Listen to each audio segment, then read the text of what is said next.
گہری نیند کے عالم میں سالار نے کھٹکے کی آواز سنی۔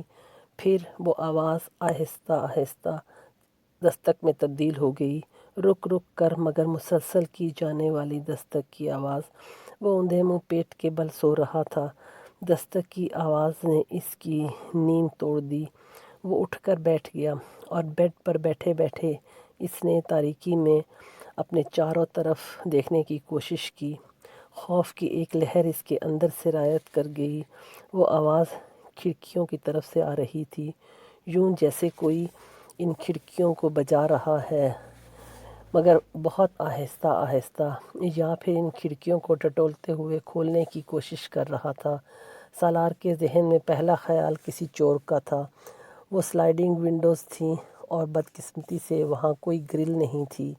اس کی ضرورت اس لیے محسوس نہیں کی گئی تھی کیونکہ وہ امپورٹڈ گلاس کی بنی ہوئی تھیں، جنہیں بآسانی توڑا یا کاٹا نہیں جا سکتا اور انہیں صرف اندر سے کھولا جا سکتا تھا۔ گھر کے چاروں طرف موجود لان میں ویسے بھی رات کو کتے کھلے ہوتے تھے اور ان کے ساتھ 3 گارڈز بھی ہوتے تھے، مگر ان تمام حفاظتی اقدامات کے باوجود اس وقت اس کھڑکی کی طرف کوئی موجود تھا جو اس کھڑکی کو کھولنے کی کوشش میں مصروف تھا۔ اپنے بیڈ سے دبے قدموں اٹھ کر وہ تاریکی میں ہی کھڑکی کی طرف آیا جس سے آواز آ رہی تھی، اور وہ اس کے بالکل مخالف سمت گیا اور بہت احتیاط کے ساتھ اس نے پردے کے ایک سرے کو تھوڑا سا اٹھاتے ہوئے کھڑکی سے باہر جھانکا۔ لان میں لگی روشنیوں میں سے اس نے اپنی کھڑکی جیسے دیکھا تو وہ ہکا بکا رہ گیا۔ یہ پاگل ہے، بے اختیار اس کے منہ سے نکلا۔ اس وقت اگر لان میں پھرتے 4 غیر ملکی نسل کے کتے اسے دیکھ لیتے تو سالار یا کسی دوسرے کے پہنچنے سے پہلے ہی وہ اسے چیر پھاڑ چکے ہوتے، اور اگر کہیں گارڈز میں سے کسی نے اس کو دیکھ لیا ہوتا تو وہ بغیر تفتیش اور تحقیق پر وقت ضائع کرنے سے پہلے اسے شوٹ کر دیتے، مگر وہ اس وقت بالکل محفوظ وہاں کھڑی تھی، یقیناً اپنے گھر کی دیوار پھلانگ کر یہاں آئی تھی۔ اس نے کمرے کی لائٹ آن کی۔ لائٹ آن ہوتے ہی دستک کی آواز رک گئی۔ کتے بھونکنے کی آواز آ رہی تھی۔ پردہ کھینچتے ہی اس نے سلائڈنگ ونڈو کو ہٹا دیا۔ اندر آؤ جلدی، سالار نے تیزی سے امامہ کو کہا۔ وہ کچھ نروس ہو کر کھڑکی کے اندر آ گئی۔ اس کے ہاتھ میں ایک بیگ بھی تھا۔ پردے برابر کرتے ہوئے سالار نے مڑ کر اسے دیکھا۔ فار گاڈ سیک امامہ، تم پاگل ہو؟ امامہ نے کوئی جواب نہیں دیا۔ وہ اپنا بیگ اپنے پیروں میں رکھ رہی تھی۔ تم دیوار کراس کر کے آئی ہو؟ ہاں۔ تمہیں گارڈ یا کتوں میں سے کوئی دیکھ لیتا تو اس وقت باہر تمہاری لاش پڑی ہوتی۔ میں نے تمہیں بہت دفعہ کال کیا مگر تمہارا فون آف تھا، کوئی دوسرا رستہ نہیں تھا میرے پاس۔ سالار نے پہلی دفعہ اس کا چہرے پر غور سے دیکھا تو اس کی آنکھیں سوجی ہوئی تھیں۔ وہ بڑی سی چادر میں لپٹی ہوئی تھی مگر اس کی چادر اور اس کے کپڑوں پر جگہ جگہ مٹی کے دھبے لگے تھے۔ تم مجھے لاہور چھوڑ کر آ سکتے ہو؟ وہ کمرے کے وسط میں کھڑی اس سے پوچھ رہی تھی۔ اس وقت؟ اس نے حیرانی سے کہا۔ ہاں، ابھی اسی وقت۔ میرے پاس وقت نہیں ہے۔ سالار نے تعجب کے عالم میں وال کلاک کو دیکھا۔ وکیل نے تمہارے گھر فون کیا تھا تو اس سے مسئلہ حل نہیں ہوا؟ امامہ نے نفی میں سر ہلایا۔ نہیں، وہ لوگ مجھے صبح کہیں بھجوا رہے تھے۔ میں تمہیں اسی لیے سارا دن کال کرتی رہی مگر تمہارا فون آن نہیں تھا۔ میں چاہتی تھی کہ تم وکیل سے کہو اور مجھے وہاں سے آزاد کرواؤ، مگر تم سے کانٹیکٹ نہیں ہو سکا، اور اگر کل تم سے کانٹیکٹ ہوتا بھی تو کچھ فائدہ نہیں تھا کیونکہ وہ لوگ اس سے پہلے مجھے کہیں شفٹ کر دیتے، اور یہ ضروری نہیں کہ مجھے پتہ ہوتا کہ وہ مجھے کہاں شفٹ کر رہے۔ سالار نے جمائی لی، اسے نیند آ رہی تھی۔ تم بیٹھ جاؤ، اس نے امامہ سے کہا۔ وہ ابھی تک کھڑی ہوئی تھی۔ تم اگر مجھے لاہور نہیں چھوڑ کے آ سکتے تو کم از کم بس اسٹینڈ تک پہنچا دو، میں وہاں سے خود لاہور چلی جاؤں گی، اس نے سالار کو نیند میں دیکھتے ہوئے کہا۔ میرا اندازہ ہے کہ اس وقت تو کوئی گاڑی لاہور نہیں جا رہی ہوگی۔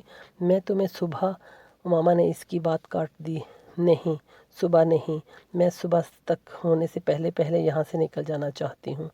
اگر لاہور کی گاڑی نہیں ملی تو میں کسی اور شہر کی گاڑی میں بیٹھ جاؤں گی، پھر وہاں سے لاہور چلی جاؤں گی۔ تم بیٹھو تو صحیح، سالار نے ایک بار پھر اسے کہا۔ وہ ایک لمحے کے لیے ہچکچائی، پھر صوفے پر جا کر بیٹھ گئی۔ سالار خود بھی بیڈ پر آلتی پالتی مار کر بیٹھ گیا۔ لاہور تم کہاں جاؤ گی؟ اس نے پوچھا۔ جلال کے پاس۔ مگر وہ تو تم سے شادی کرنے سے انکار کر چکا ہے۔ میں پھر بھی اس کے پاس جاؤں گی۔ اسے مجھ سے محبت ہے، وہ مجھے اس طرح بے یار و مددگار نہیں چھوڑ سکتا۔ میں اس سے اور اس کے گھر والوں سے ریکویسٹ کروں گی۔ میں جانتی ہوں وہ میری بات مان لیں گے، وہ میری صورتحال کو سمجھ لیں گے۔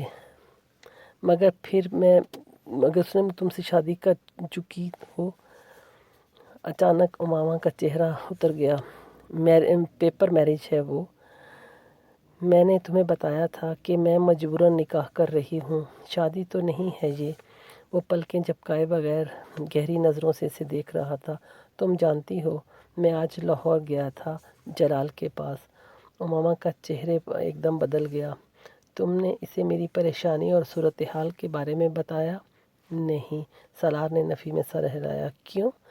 جلال نے شادی کر لی ہے، سالار نے لاپرواہی سے کندھے جھٹکتے ہوئے کہا۔ وہ سانس لینا بھول گئی۔ پلکیں جھپکائے بغیر وہ کسی بت کی طرح اسے دیکھنے لگی۔ 3 دن ہو گئے ہیں اس کی شادی کو۔ کل پرسوں تک وہ سیر و تفریح کے لیے ناردرن ایریا کی طرف جا رہے ہیں۔ اس نے میری بات سننے سے پہلے ہی مجھے یہ سب بتانا شروع کر دیا تھا۔ شاید وہ یہ چاہتا تھا کہ میں اب تمہارے بارے میں اس سے کوئی بات نہ کروں۔ اس کی بیوی بھی ڈاکٹر ہے، سالار نے بات کرتے کرتے سے کہا۔ میرا خیال ہے کہ اس کے گھر والوں نے تمہارے مسئلے کی وجہ سے ہی اس طرح اچانک اس کی شادی کر دی ہے۔ وہ یکے بعد دیگرے جھوٹ پر جھوٹ بولتا جا رہا تھا۔ مجھے یقین نہیں آ رہا، جیسے کسی خلا سے آواز آئی ہوئی۔ ہاں، مجھے بھی یقین نہیں آ رہا تھا، اور مجھے توقع تھی کہ تمہیں بھی یقین نہیں آئے گا، مگر یہ سچ ہے۔ تم فون کر کے بات کر سکتی ہو اس بارے میں اس سے، سالار نے کندھے جھٹکتے ہوئے لاپرواہی سے کہا۔ امامہ کو لگا کہ وہ پہلی بار صحیح معنوں میں گپ اندھیرے میں آ کھڑی ہوئی ہے۔ روشنی کی وہ کرن جس کے تعاقب میں وہ اتنے عرصے سے چلتی آ رہی تھی، ایک دم گل ہو گئی ہے۔ راستے میں ایک طرف وہ اپنے وجود کو بھی نہیں دیکھ پا رہی تھی۔ اب تم خود سوچو کہ لاہور جا کر کیا کرو گی۔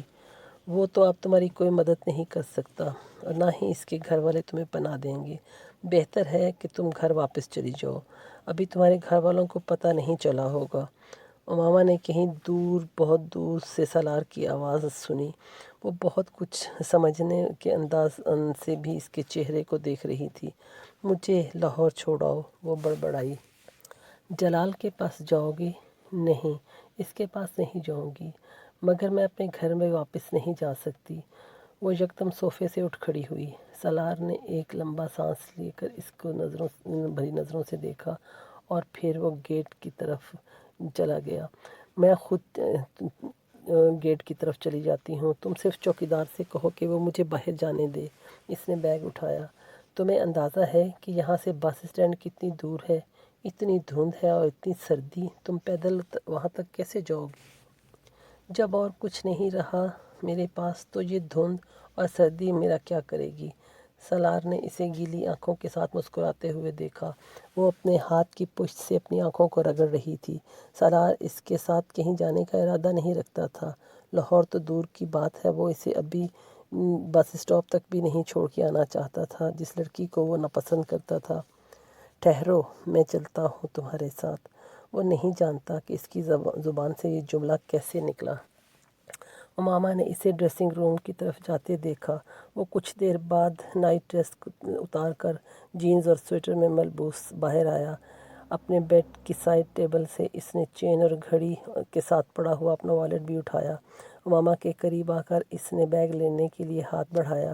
نہیں، میں خود اٹھاؤں گی۔ اٹھا لیتا ہوں۔ اس نے بیگ لے کر کندھے پر ڈالا اور وہ دونوں آگے پیچھے چلتے ہوئے پورچ میں آ گئے۔